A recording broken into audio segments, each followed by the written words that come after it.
ఒక police officer మాటల్లో చెప్తాను, స్పష్టంగా చెప్తున్నాను, తను ఇదంతా తెలిసే చేసింది. మొదటి నుండి చూస్తున్న అహానా అంటే తనకి ఇష్టం లేదు. అందుకే ఈ మాత్రలను కావాలనే తన గదిలో పెట్టి ఉంటుంది. ఇలా అహానను ఇంటి నుంచి తేలికగా పంపించవచ్చు. ఇది నా అబ్జర్వేషన్. అన్నయ్య విన్నావా ఏం మాట్లాడుతున్నారో పెద్ద సార్? నేను పెద్ద వదినేని చంపడానికి ప్రయత్నించానని పెద్ద సార్ అంటున్నారు.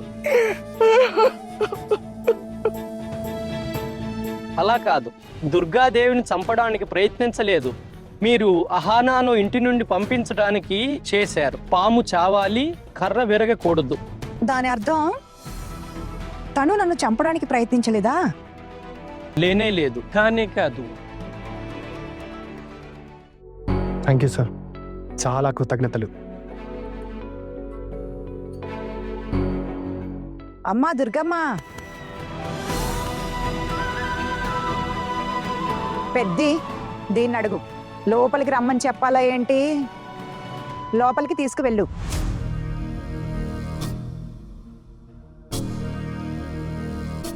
లేదత్తయ్య, నేను వెళ్తున్నా. ఏంటి వెళ్తున్నా అంటే? అంటే నేను మా ఇంటికి తిరిగి వెళ్ళిపోతాను. మీరు నన్ను ఎక్కడికి పంపించారో అక్కడికే తిరిగి వెళ్ళిపోతాను. నిజమేంటో తెలిసింది కదా హనా, నువ్వు ఇక నిర్దోషివి. అందయ్య, నేను నిర్దోషనని నాకు తెలుసు కదా. మీకే నా మీద అనుమానం ఉండేది. ఇక నుంచి కాదు. నేను పదే పదే ఈ అగ్ని పరీక్షను ఎదుర్కోలేను. నన్ను తప్పుగా అనుకోకండి, కానీ నేనిక ఇంట్లో ఉండలేను.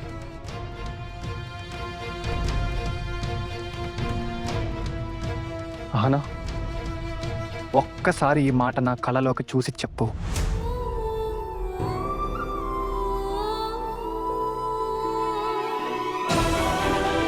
నన్ను క్షమించండి, కానీ ఇంత పెద్ద నిందను మోస్తూ నేనిక ఇంట్లో ఉండలేను. ఈ విషయం నన్ను జీవితాంతం బాధిస్తూనే ఉంటుంది. ఆనా, నీ పెద్దన్నయ్యగా భావిస్తావు కదా, అందుకే ప్లీజ్ ఇలా చేయకు. అరే, నిరూపించాల్సింది నిరూపించారు కదా, మరి ఈ నాటకాలేంటి?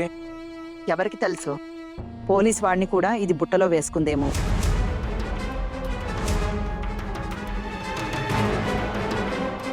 అనవసరంగా నా మీద నింద వేసి వెళ్ళిపోయాడు ఆ వెధవ. అంటున్నాడు ఇదంతా నేనే చేశానని. విన్నారా వదిన మీరు? నా మీదనే నింద వేస్తున్నాడు. ఠాకూర్ గారు, ఇక చాలు, చాలా విన్నాను, ఇంకొక మాట వద్దు.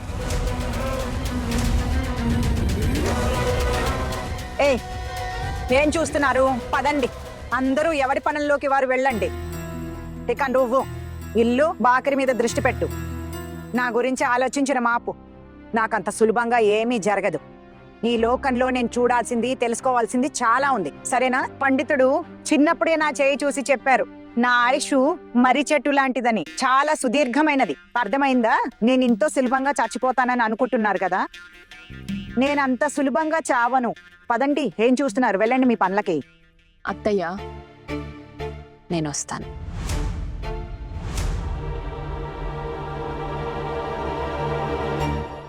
అరే, కానీ వదిన గారి అనుమతి లేకుండా నువ్వు ఇల్లు వదిలి ఎలా వెళ్తావు?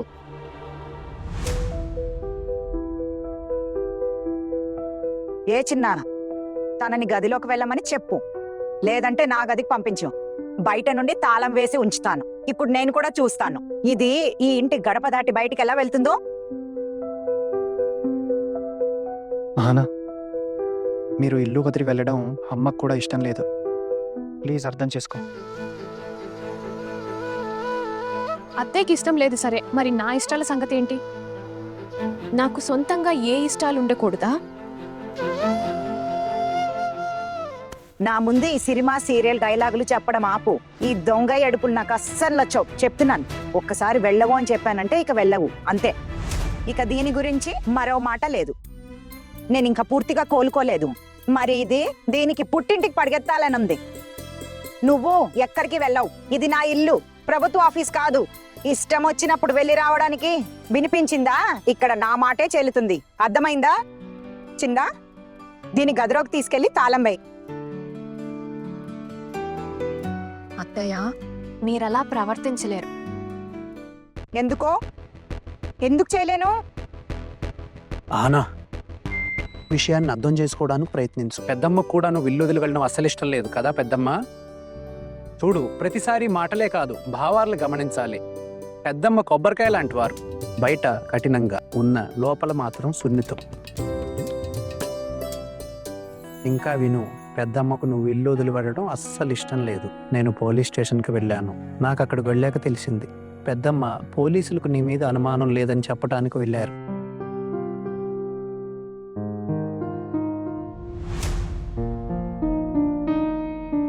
ఏంట్రా టుకున్, దాని చెవిలో ఏం గుసగుసలాడుతున్నావు? ఏమీ లేదు పెద్దమ్మ, మీ గురించి కొంచెం చెడుగా చెప్తున్నాను. అదే చెప్తున్నాను, నేను పోలీస్ స్టేషన్కి వెళ్ళాను కదా, అక్కడికి వెళ్ళాక తెలిసింది మీరు కూడా వచ్చారని.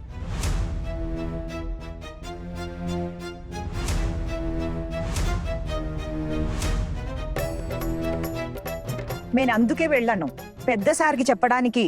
ఏమనంటే నిర్దోషికి శిక్ష పడకూడదు అని, తీర్పు ఖచ్చితంగా సరైనదిగా ఉండాలని. చూసావా, ఇది ఎంత అదృష్టవంతురాలో, దొరికిపోలేదు. పెద్దమ్మ, నేను అదే చెప్తున్నాను, నిర్దోషికి శిక్ష పడకూడదు అని. ఇది చెప్పడానికే వెళ్ళారు. అవును, తప్పు చేశానా? తప్పేం లేదు, నిజానికి నేను కూడా వెళ్ళాను కదా పోలీసులకు నా మాట చెప్పడానికి. అప్పుడు నాకు తెలిసింది మీరు కూడా వచ్చారని, అంతే. అందరితో అదే చెప్పాను. కానీ ఈ మాటకి ఏమైనా విలువ ఉందా? ఈ అమ్మాయి తన పుట్టింటికి వెళ్ళాలని పట్టుబడుతోంది. ఇది చాలా తెలివి మీరిపోయింది టుకున్.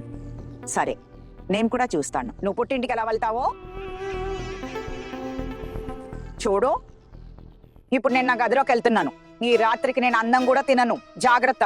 నన్ను నా గది నుంచి ఎవరైనా బయటికి తీసుకురావడానికి ప్రయత్నిస్తే ఈ రోజు నుండి నా గది ఎప్పటికీ మూసే ఉంటుంది. తప్పుకోండి, జరగండి, తప్పుకో. అమ్మ నాపు, తను తలుపు వేసుకుంటే ఇక తీయదు. అమ్మ గురించి తెలుసు కదా. తను ఎలా చేయగలదు? సరే, ఒకవేళ అత్తయ్య తలుపు తీయకపోతే అప్పుడు నేను తలుపు పగలగొడతాను.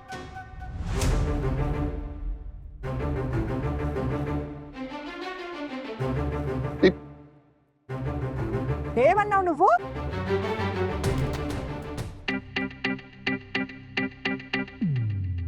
నేను చెప్పాను అత్తయ్య, మీరు తలుపు తీయకపోతే నేను తలుపు పగలగొడతాను.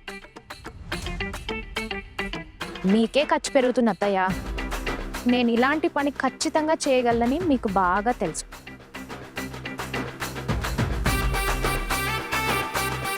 ఇక మీరే ఆలోచించుకోండి.